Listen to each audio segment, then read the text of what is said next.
농촌에 무슨 일, 식량 위기 온다니까요. 말 자체만 듣더라도 무시무시하죠. 그런데 여러분, 이대로라면 진짜 식량 위기 올 가능성 점점 높아집니다. 왜냐고요? 여러분 이거 한번 보세요. 4년 새에 식량 자급률 감소 폭입니다. 8.2%나 감소했습니다. 예. 이게 2017년만 하더라도 48.7%의 식량 자급률을 가지고 있었거든요. 2021년에 40.5까지 떨어졌습니다. 40.5까지. 그러니까 8.2%가 빠진 거예요. 식량 자급률이. 난리도 아니라는 이야기잖아요. 이 말은 여러분 시골에 일할 사람이 없다는 뜻이에요. 일을 하고 싶어도 일을 시키고 싶어도 시킬 사람도 없습니다. 그러니까 예를 들어서 일손이 많이 들어가는 거 있잖아요. 일손이 많이 들어가는 거. 한여름 땡빛에 고추를 따야 되는 일. 사람 없습니다. 고추 농사 확 줄었습니다. 확 줄었습니다. 예. 게다가 한여름에 이 참깨를 따려고 그러면 한여름에 이게 추수를 해야 되거든요. 사람들 확 줄었습니다. 한여름에 일하기 싫은 거죠. 내가 왜 한여름에 이 땡볕에 일해. 심지어 녹차밭 같은 경우는요. 가보면 장난이 아니라는 거예요. 장난이. 녹차밭은요. 과거에 말입니다. 이것도 녹차도 따야 되잖아요. 하나하나. 딸 사람이 없는 거예요. 딸 사람이. 있다고 하더라도 말입니다. 경남 하동 같은 데는요. 모두 60대 이상이라는 거예요. 그러니 생산을 포기하는 농민이 계속 나오고 있는 거. 이거 현실이라는 겁니다. 그러니 한국 식량 자급률도 지금 계속 떨어지고 있는 거죠.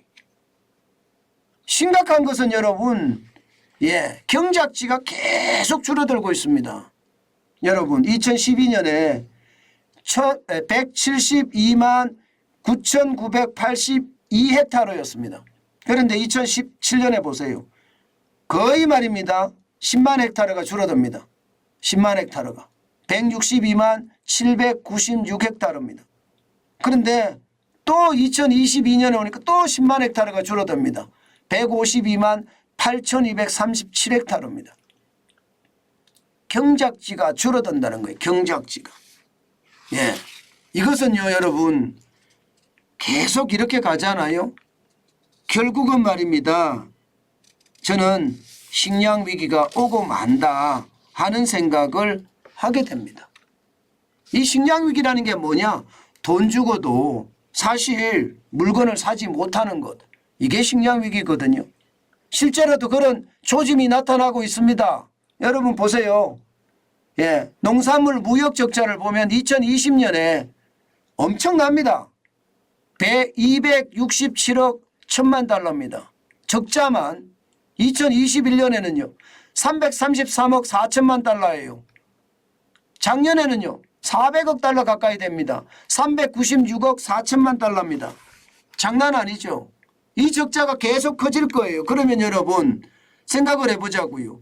이게 원자재 파동이나 코로나19의 같은 위기, 러시아가 우크라이나를 침공하는 그런 위기가 한번 또 터지면요. 가격은 천정부지로 오를 겁니다. 그러면 농축산물 무역 적자는 더 커지겠죠. 더 커지면 여러분 우리가 돈이 있어도 식량을 못 사는 그런 최악의 사태를 맞을 수도 있다는 것 아마 여러분들은 짐작하실 수 있을 거예요. 요즘 말입니다.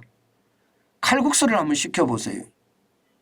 칼국수를 시키면 가격대가 10,000원 정도가 넘어요. 여기다가 예를 들어서 닭칼국수를 시킨다고 쳐요. 그럼 15,000원 합니다. 15,000원 하는데 중요한 거는요. 칼국수는 김치가 최고잖아요. 김치가. 김치에 만약에 말입니다. 중국산에 지연만 들어가도 사람들 거기 안 시켜 먹습니다. 칼국수는 김치가 좋아야 되는데 김치를 중국산으로 만들어서 중국산 고춧가루로 만들었어 이러면 사람들이 안 시킨다니까요. 그래서 실제 칼국수 하는 집에서는요. 중국산이고 뭐고 싹 배제하고 국산으로만 짓습니다. 가격은 어떻게 될까요? 1인분에 15,000원을 받는데도 이게 밀가격 올라가죠. 양념 가격 올라가죠. 배추 가격 올라가니까 남는 게 별로 없다. 여기다 배달티까지 주고 나면 최악이다 이런 이야기 하거든요. 시켜 먹는 사람들 입장에서도 마찬가지입니다. 아니 닭칼국수 하나에 15,000원씩 주고 사 먹어야 돼?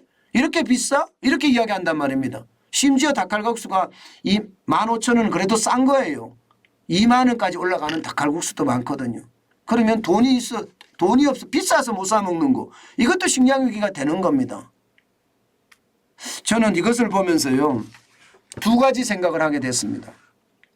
하나는요, 야 식량위기 앞으로 심각해지겠구나. 외식 물가는 점점 더 올라가겠구나. 그래서 물가 고통은 커지겠구나. 이 생각이 하나 들었고요. 다른 하나는요, 야 이건 농촌의 기회가 있다.